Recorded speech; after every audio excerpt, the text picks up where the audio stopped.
Hello everyone, प्रीत biology YouTube channel पर आप सभी का स्वागत है। आज की वीडियो में मैं बताऊंगी आपको यूपी पीजीटी जो वैकेंसी आई थी और अभी भी आएगी। ठीक है, मतलब इनका विज्ञापन हाल फिलहाल के लिए रद्द किया जा गया है, लेकिन अभी आएगी। तो इसमें जो यूपी पीजीटी बायोलॉजी है पोस्ट है, इसके लिए जो बॉटनी भी आती है और प्लस जूलॉजी भी आती है। तो आज मैं आपको बॉटनी का जो यहाँ पर हिंदी में आपको वेबसाइट पे मिलेगा उन उसका मैं आपको इंग्लिश बताऊंगी।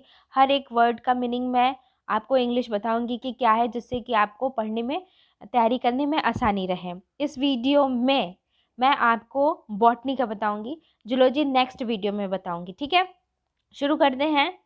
विषाणु, विषाणु किसको बोलते हैं? वायरस को बोलते हैं। और परिभाषा यानी वायरस का डेफिनेशन क्या है? प्रकृति यानी वायरस का नेचर, स्ट्रक्चर यानी वायरस का नेचर, पारगमन यानी कि उनका ट्रांसमिशन कैसे होता है वायरस का, विषाणु जनित रोगों के लक्षण यानी कि जो वायरल डिजीज हैं उनका सिम्टम्स क्या है, और नियंत्रण यानी कंट्रोल। ठीक है, नेक्स्ट क्या है? जीवाणु। जीवाणु में क्या है? जीवाणु में आपको जीवाणु किसको बोलते हैं? बैक्टीरिया को बोलते हैं। जीवाणु का वर्गीकरण, वर्गीकरण यानी कि उनका क्लासिफिकेशन। स्ट्रक्चर, ठीक है, यानी संरचना यानी स्ट्रक्चर। प्रजनन यानी रिप्रोडक्शन। जीवाणु की सीमा और महत्व। जीवाणु की सीमा और महत्व, सीमा मीन्स स्कोप, ठीक है, और महत्व मीन्स इम्पोर्टेंस। तो बैक्टीरिया का scope and importance of bacteriology, ठीक है, या बैक्टीरिया, बैक्टीरियोलॉजी तो ब्रांच हो गई। और उसके बाद है लाइकेन। लाइकेन क्या है? प्राप्ति, उनका अकरेंस क्या है, और प्रकृति लाइकेन की नेचर क्या है, संरचना क्या है, स्ट्रक्चर, प्रजनन रिप्रोडक्शन क्या है, और वर्गीकरण यानी क्लासिफिकेशन, आर्थिक महत्व यानी कि उनका इम्पोर्टेंस क्या है। ठीक है, लाइकेन। अब है शैवाल। शैवाल किसको बोलते हैं? एल्गी को बोलते हैं। और एल्गी में आपको क्या पढ़ना है? फ्रिज का वर्गीकरण। ठीक है, फ्रिज का वर्गीकरण यानी क्लासिफिकेशन जो फ्रिज ने दिया है। प्राप्ति यानी उनका अक्रेंस हो गया, ठीक है, उनका हैबिटेट हो गया। और उसके बाद है थैलस की संरचना। ठीक है, थैलस की संरचना यानी स्ट्रक्चर। और ये सारे आपको जीनस पढ़ने हैं। ग्लियोट्राइकिया, ओसिलेटोरिया, साइटोनिमा, क्लेमाइडोमोनाज, वॉल्वॉक्स, उडोगोनियम, कारा, बैक्ट्रोस्पर्मम, और फ्यूकस, एक्टोकार्पस, पेडाइना। इन इन सारे जीनस की क्या प्रकृति है, क्या नेचर है, क्या इनका स्ट्रक्चर है, और जीवन चक्र यानी इनकी लाइफ साइकिल क्या है। ठीक है, तो यहाँ से लेकर आपको यहाँ तक बहुत अच्छे से समझ में आ गया होगा। अब शुरू करते हैं ब्रायोफाइटा से। ब्रायोफाइटा में क्या है आपको पढ़ना है? रिक्शिया जीनस, मार्केंशिया जीनस, और पेलिया, और इंथोसरॉस, और स्फैग्नम, और फ्यूनेरिया, और स्फेनेरिया। इनकी प्राप्ति यानी कि इनका अकरेंस क्या है, और इनका वितरण यानी इनका डिस्ट्रीब्यूशन कैसे, इनका स्ट्रक्चर कैसे है, जीवन वृत्ति यानी इनकी लाइफ साइकिल कैसे है। ठीक है, तो आपको पढ़ना है। तो आप कैसे बोल सकते हैं कि क्लासिफिकेशन ऑफ एल्गी, यहाँ किसी पर्टिकुलर का नाम नहीं, एल्गी नहीं है, आप अब तो ब्रायोफाइटा की बात कर रहे हैं हम लोग ना। तो उनका occurrence, distribution, structure, reproduction and life cycle. ठीक है, और उसके बाद आते हैं अब टेरिडोफाइटा पे। ठीक है, टेरिडोफाइटा पे क्या है आपको कौन कौन से जीनस पढ़ने हैं? साइलोटम, लाइकोपोडियम, सेलेजिनेला, और इक्विसेटम, मार्सेलिया। इनकी पारिस्थितिकी वितरण यानी कि इनका जो इनकी इकोलॉजी है, जो इनका डिस्ट्रीब्यूशन है, ठीक है, और इनकी संरचना है, इनका जो रिप्रोडक्शन है, इनका जो जीवन चक्र है, ठीक है, लाइफ साइकिल। और टेरिडोफाइटा का में जो स्टीरर सिस्टम है उसको आपको पढ़ना है। विषम विजाणुता, जैसे हेट्रोस्पर्मी है, सीड हैबिट है, ठीक है, टेरिडोफाइटा में ये सब आपको पढ़ना है। ठीक है, आप ध्यान दीजिएगा, मैं सबकी इंग्लिश आपको बताती जा रही हूँ। आप इंग्लिश में नोट कर लीजिए जहाँ आपको ज़रूरत है। उसके बाद है नेक्स्ट आपको पढ़ना है जिम्नोस्पर्म के बारे में। इनका वर्गीकरण, क्लासिफिकेशन क्या है। साइकस पढ़ना है जीनस, पाइनस पढ़ना है, फेड्रा पढ़ना है, इनकी पारिस्थितिकी, इनकी इकोलॉजी, वितरण, डिस्ट्रीब्यूशन पढ़ना है। ठीक है, और कारिकी पढ़ना है, यानी मॉर्फोलॉजी हो गया, और इनकी आंतरिक संरचना पढ़नी है, एनाटॉमी पढ़ना है, ठीक है। प्रजनन यानी रिप्रोडक्शन पढ़ना है, और उसके बाद आर्थिक महत्व पढ़ना है, ठीक है। अब उसके बाद है जीवाश्मिकी, यानी जो फॉसिल का जो फॉर्मेशन होता है, उसमें पौधों के मुख्य वर्गों यानी कि जो उनकी कैटेगरी है, उनकी उत्पत्ति कैसे होती है, कैसे फॉसिल का फॉर्मेशन होता है, और इनके विकास के विशेष संदर्भ में भूवैज्ञानिक समय सारणी, ठीक है। तो समय सारणी आपको देखना है कि किस समय कैसा विकास हुआ, और जीवाश्मीकरण, ठीक है, पढ़ना है, जो फॉसिल का जो फॉर्मेशन होता है और उनके अध्ययन को कैसे हम लोग उसे अध्ययन करते हैं, ठीक है। और विश्व के जीवाश्म वनस्पति, विश्व यानी वर्ल्ड के जीवाश्म वनस्पति के बारे में जानना है, और इनकी सीमा यानी स्कोप और इनके यूज़ को आपको जानना है, ठीक है। और उसके बाद है नेक्स्ट आपको पढ़ना है यहाँ पर आवृतबीजियों की वर्गीकी। इसका मतलब है कि आपको पढ़ना है टैक्सोनॉमी, ठीक है। एंजियोस्पर्म की आवृत्ति की उत्पत्ति का वर्गीकरण, ओरिजिन ऑफ एंजियोस्पर्म, ठीक है, उनका वर्गीकरण, और सिस्टम ऑफ क्लासिफिकेशन का है कृत्रिम, कृत्रिम यानी आर्टिफिशियल, प्राकृतिक यानी नेचुरल, ठीक है। फाइलो जेनेटिक पढ़ना है, बेंथम हुकर सिस्टम पढ़ना है, उनका विशेष महत्व क्या है, इसके रेफरेंस पे पढ़ेंगे आप बेंथर हुकर के। और उसके बाद उनका नामकरण जो है, नॉमेनक्लेचर पढ़ना है, ठीक है। और उसके बाद आपको ये सारी फैमिलीज पढ़नी है, रेननकुलेसी, क्रूसीफेरी, और कैपरिडेसी, और कुकर बिटेसी, और कंपेसिटी, मालवेसी, रोजेसी, ठीक है। और पढ़ना है आपको यहाँ पे ल्यूग्नियो मिनोसी, सोलोनेसी, एकेंथेसी, ठीक है, वर्बिनेसी, लेविएटी, और यूफोरबिएसी, और पामेसी, और म्यूसेसी, ग्रामिनी, इन सब का अध्ययन स्टडी करना है, क्षेत्र और पदापलयन के तरीके, ठीक है। ठीक है, तो ये है जो पूरा कुछ है आपका टैक्सोनॉमी के बारे में दिया हुआ है।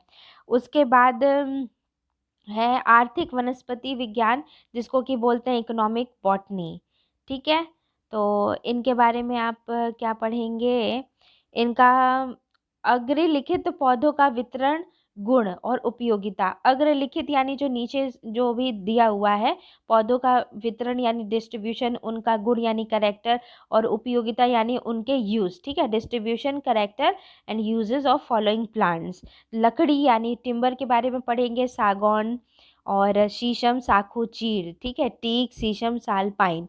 उसके बाद है फाइबर, जिसको रेशा बोलते हैं, कपास यानी कॉटन, जूट यानी जूट, कोकोनट यानी नारियल, और सनही, सन हमको बोलते हैं, ठीक है। उसके बाद है तेल, जिसे ऑयल कहते हैं, और सरसों का मस्टर्ड, नारियल कोकोनट, अरंड कैस्टर, और उसके बाद है मूंगफली, जिसको कि ग्राउंडनट बोलते हैं। उसके बाद है आपका शर्करा, जिसे बोलते हैं कि शुगर, और गन्ना शुगर केन, चुकंदर शुगर बीट। उसके बाद औषधीय यानी मेडिसिन, ओपियम पढ़ना है आपको, और सर्पगंधा, जिसको राउ वोल्फिया भी बोलते हैं। मसाले में स्पाइसेस होता है, उसको बोलते हैं, उसमें धनिया, कोरिएंडर पढ़ना है, इलायची, कार्डोमोन पढ़ना है, और काली मिर्च पढ़ना है, जिसे ब्लैक पेपर बोलते हैं, और लवंग बोलते हैं, क्लोव्स, ठीक है, ऐसे करके। और जो भी आपके पेय पदार्थ हैं, बीवरेजेस करके, उसको पढ़ना है, जैसे चाय हो गया, टी और कॉफ़ी आपको पढ़ना है, ठीक है। और उसके बाद है यहाँ पर है नेक्स्ट आपको क्या पढ़ना है, आकारिकी और आंतरिक, यानी कि आकारिकी यानी कि उनकी जो मॉर्फोलॉजी है, आंतरिकी यानी कि उनकी एनाटॉमिक है। तो पादप शरीर यानी प्लांट बॉडी पढ़ना है, और उसका विकास एंड इट्स डेवलपमेंट, और विभाजयजक, विभाजक यानी जो है कि उनका जो मेरिस्टेम है तथा परिपक्व उत्तक यानी कि मैच्योर टिश्यू हैं, कायिक तथा जनक विभागों का संकल्पनाएं पढ़ना है, ठीक है। उनका जो वेजिटेटिव रिप्रोडक्शन है, उनका कॉन्सेप्ट के बारे में पढ़ना है, मेरिस्टेम और मैच्योर टिश्यू के बारे में पढ़ना है। और उसके बाद जड़ तथा तने में सामान्य जड़ तथा तने यानी रूट और स्टेम में, ठीक है, जो एनॉर्मलस ग्रोथ भी पढ़ना है, असंगत द्वितीयक वृद्धि जिसे बोलते हैं, यानी anomalous secondary growth in root and stem, ये आपको पढ़ना है। और भारत में पौधे आंतरिक जो विकास है, यानी डेवलपमेंट ऑफ प्लांट और उनकी जो एनाटॉमी है इन इंडिया, ठीक है। और उसके बाद हो गया कोशिका यानी सेल हो गया, उत्तक यानी टिश्यू हो गया, और अंग कल्चर यानी ऑर्गन कल्चर तकनीक यानी मेथड के बारे में पढ़ना है, ठीक है। तो ये समझ में आ गया होगा। और बॉडी की को एम्ब्रियोलॉजी बोलते हैं, लघु यानी माइक्रो और गुरु यानी मैक्रो स्पोरोजेनेसिस के बारे में आपको पढ़ना है। और पढ़ना है आपको ये बीजाणु जनन के विशेष संदर्भ में आवृत बीजियों के जीवन चक्र को आपको पढ़ना है, life cycle of angiosperm with special reference to micro and mega sporogenesis. और उसके बाद आपको पढ़ना है morphology and structure of ovule के बारे में और उनका एम्ब्रियो सैक, ठीक है, बीजांड हो गया, एम्ब्रियो सैक हो गया, और एम्ब्री और ये एंडोस्पर्म, भ्रूणपोष तथा बीज पढ़ना है, ठीक है। बीजांड, भ्रूणकोश, भ्रूणपोष तथा बीज, तो इन सब की इंग्लिश क्या होगी, ओव्यूल, और होगी आपकी एम्ब्रियोसैक, एंडोस्पर्म एंड सीड की आकारिकी, यानी इनकी जो एनाटॉमी है और जो है कि इनका स्ट्रक्चर आपको पढ़ना है।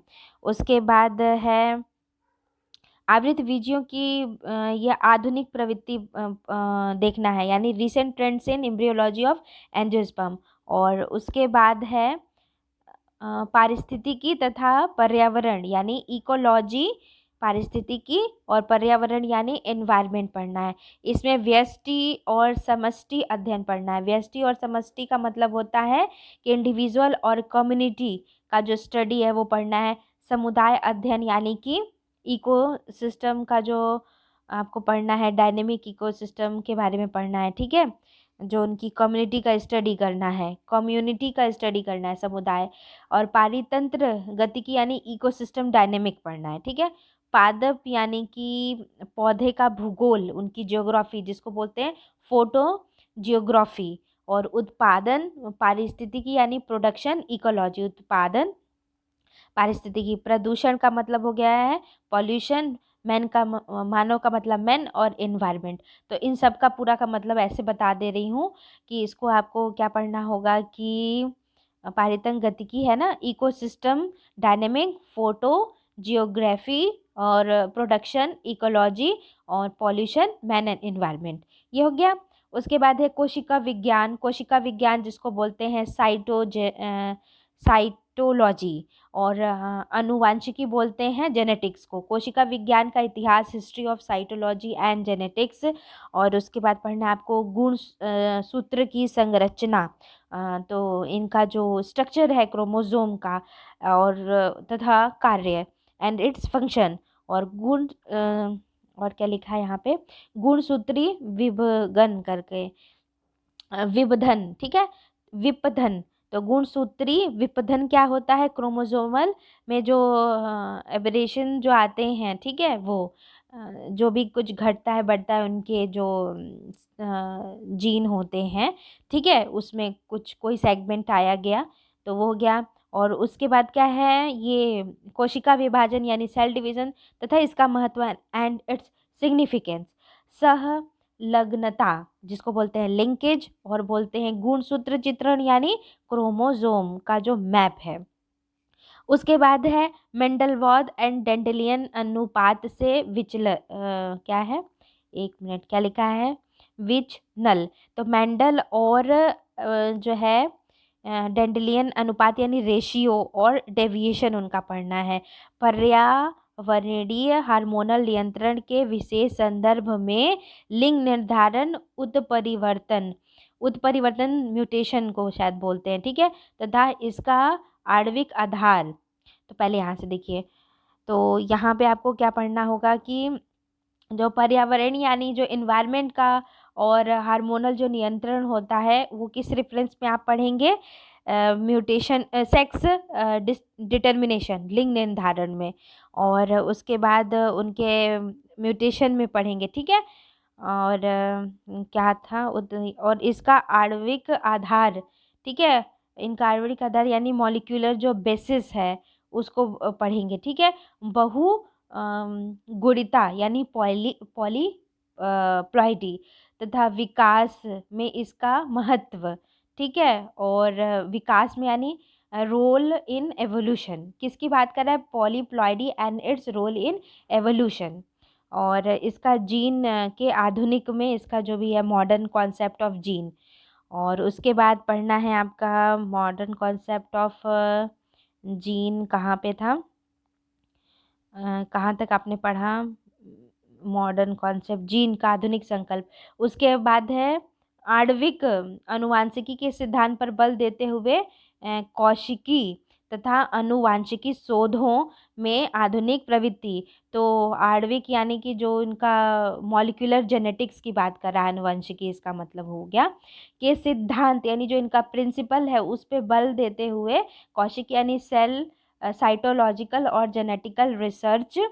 देखिए इसकी पूरी इंग्लिश क्या होगी, इसकी पूरी इंग्लिश किसकी, इसकी पूरी इंग्लिश यही होगी, recent trends in cytological and genetical research with, जो कि क्या करें, emphasize on which emphasize on principal of molecular genetics, ठीक है। ये पूरा है। और उसके बाद है नेक्स्ट शरीर क्रिया विज्ञान, जिसको बोलते हैं फिजियोलॉजी। पादप यानी पेड़ पौधे की कोशिकाओं का जल संबंध यानी water relation of plant cells. और उसके बाद है वाष्पोत्सर्जन यानी ट्रांसपिरेशन। लवण पद ग्रहण का मतलब होता है एब्जॉर्प्शन सॉल्ट। अपटेक प्रकाश संश्लेषण यानी फोटोसिंथेसिस। नाइट्रोजन यानी नाइट्रोजन। और स्वांगीकरण यानी एसिमिलेशन। श्वसन यानी रेस्पिरेशन। वसा यानी फैट। मेटाबॉलिज्म उपाचय। और वृद्धि प्रजनन यानी physiology of growth reproduction and movement तथा गमन यानी मूवमेंट की शरीर क्रिया विज्ञान, ठीक है। और उसके बाद है लास्ट जो है वो है मृदा विज्ञान, जिसको सॉइल साइंस बोलते हैं। और इसका क्या है, मृदा के लक्षण यानी कि सॉइल की कैरेक्टरिस्टिक, मृदा छेदिका, ठीक है। सॉइल प्रोफाइल, जिसकी मैंने एक वीडियो भी आपको मैंने बनाई, आप उसे देख सकते हैं। मृदा संबंध यानी सॉइल वाटर रिलेशन। और भारत के मृदा प्रकार यानी सॉइल टाइप्स ऑफ इंडिया, जो इस पर भी मैंने वीडियो बना दी है, ठीक है। तो ये दोनों पढ़ लेंगे तो आपका ये टॉपिक क्लियर हो जाएगा। और उसके बाद है निर्मेय मृदा, ठीक है। जो प्रॉब्लम वाले जो सॉइल होते हैं, रिक्लेमेशन ऑफ ऊसर सॉइल, ऊसर मृदा का उद्धार, मृदा अपरदन, ठीक है। तो मृदा अपरदन यानी सॉइल एरोजन, और मृदा संरक्षण यानी कि सॉइल कंजर्वेशन। तो रिक्लेमेशन ऑफ ऊसर soil, soil halogen and soil conservation. तो ये पूरा मैंने आपको बता दिया, इनका इंग्लिश मैंने कुछ भी इसमें नहीं छोड़ा है। और नेक्स्ट वीडियो में जो बनाऊंगी उसमें मैं जूलॉजी का जो है उसको बता दूंगी, ठीक है। अगर आपको वो वीडियो देखनी है और आपको ये वीडियो पसंद आई तो लाइक ज़रूर कीजिए, सब्सक्राइब ज़रूर कीजिए, और अपने दोस्तों के साथ शेयर ज़रूर कीजिए, क्योंकि जब आप सबके साथ मिल के पढ़ेंगे तो आपको ज़्यादा समझ में आएगा, मज़ा आएगा, एक उत्साह रहता है पढ़ाई करने का। इसलिए एक ग्रुप बनाइए, ऐसे जो एग्ज़ाम होते हैं कॉम्पिटिटिव एग्ज़ाम, इसके लिए ग्रुप बनाइए, एक दूसरे का शेयर कीजिए, कुछ भी आपका नहीं कम होगा। अगर आपको वीडियो पसंद आती है तो ज़रूर लाइक करें, शेयर करें, सब्सक्राइब करें। इस पूरी वीडियो को सुनने का आप सभी का बहुत बहुत धन्यवाद। God bless you all, bye bye.